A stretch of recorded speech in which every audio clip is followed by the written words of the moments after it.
Let's give him blood donor.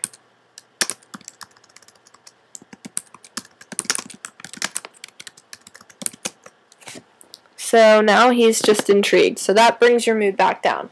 The way you beat this game is by getting him to be supportive, which is, I think, it takes about 5 levels. So let me just show you that bit of code because that's really the most pivotal part of my revision. So the first time you give him a real clue, it's going to say, you give it to him and he's all excited, whatever. Then after that, it's just going to come up with this, and it's going to tell you what mood he's in. And then the first time you give him a non-clue, it's going to say this, and then I also set it so that it'll damage his mood every time you give him a clue. And this is just the code right here. So if you want to improve his mood, you have to give him a clue. And if you want to damage it, you give him a non-clue. So that's pretty it's a lot simpler than it sounds, or a lot more difficult than it sounds. It was actually really hard for me to code. This little bit right here was something that I added after my initial usability test. My mom is an avid detective and mystery reader, and she loves shows like Law & Order and CSI.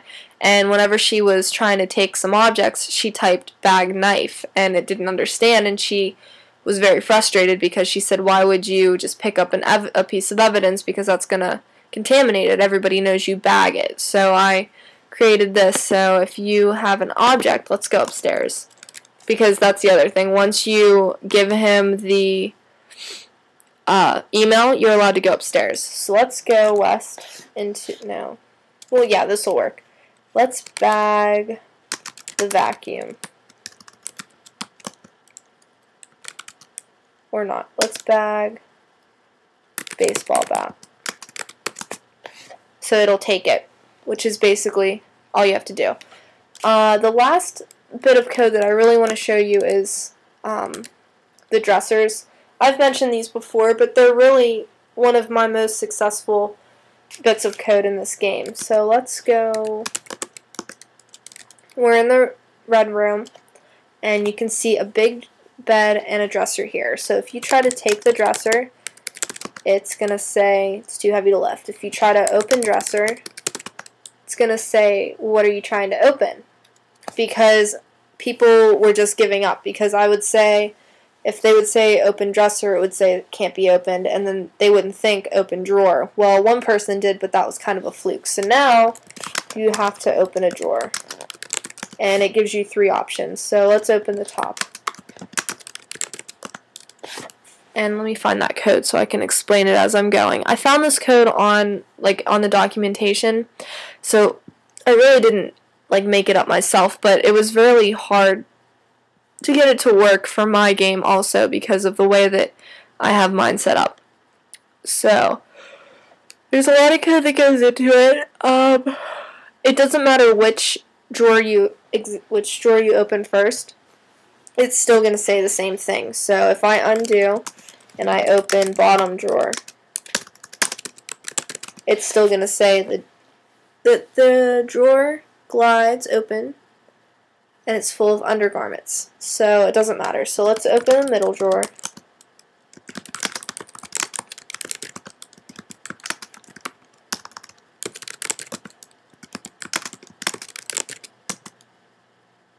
And now there's a bloody knife. So it's not in your inventory yet, so let's take the knife. And that was the big thing. That's one of the big clues of the mystery, and it doesn't matter if you get that clue, but it helps you solve the case. The other thing is, if you look, there's also a big bed. You can try to sleep. But